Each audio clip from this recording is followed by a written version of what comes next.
Assalamualaikum warahmatullahi wabarakatuh.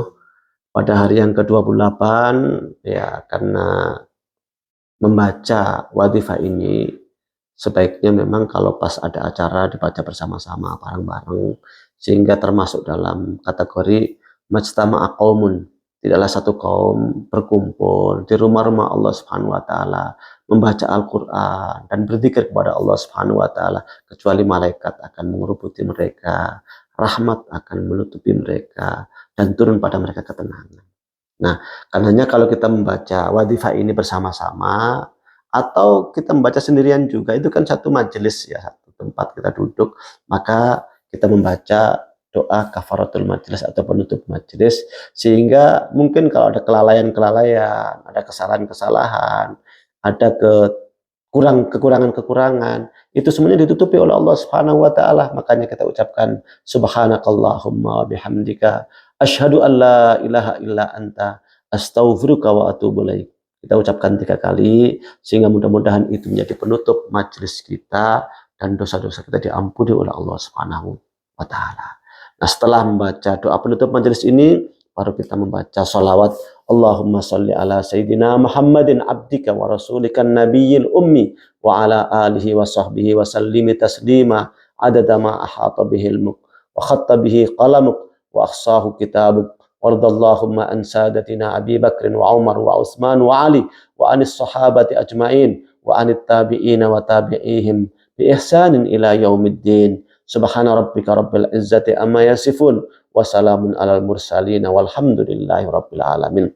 Nah, salawat ini salawat kepada Rasulullah sallallahu alaihi wasallam, juga mengingat tentang para sahabat Rasul yang termulia, khulafaur rasyidin, karena di antara umat Islam ada yang mengingkari dan bahkan naudzubillah min dzalik mencaci maki beberapa khulafaur rasyidin. Misalnya orang-orang Syiah mencaci Abu Bakar, Umar, Utsman, dan begitu seterusnya. Karena itulah maka ini mengingatkan kepada kita bahwa keempat sahabat ini adalah sahabat yang termulia menurut jumhur ulama, menurut seluruh ulama, bahwa ini adalah sahabat yang termulia, khulafaur rasyidin setelah Rasulullah sallallahu alaihi wasallam. Maka kita baca dalam doa terakhir ini dalam wadifah kita, biar kita selalu terhubung ya, salawat dengan kepada Rasulullah sallallahu alaihi wasallam, kemudian kita mengingat perjuangan, kemudian pengorbanan Abu Bakar As-Siddiq, Umar bin Khattab, Utsman bin Affan, Ali bin Abi Thalib radhiyallahu anhum jami'an, dan mudah-mudahan dengan membaca ini Allah Subhanahu wa taala mempertemukan kita dengan mereka semuanya di surga nanti. Karenanya silahkan dibudayakan, dibiasakan membaca wadifah ini. Tentu jika mampu baca secara lengkap. Baca secara lengkap. Yang kita kaji tadi bukan lengkap, itu baru yang ringkasannya. Tapi kalau waktunya sempit, baca yang ringkasan. Kalau yang ringkasan pun ternyata sempit juga, nggak susah juga waktunya, maka baca di antara redaksi-redaksi yang bisa mengingatkan kita kepada Allah Subhanahu wa taala.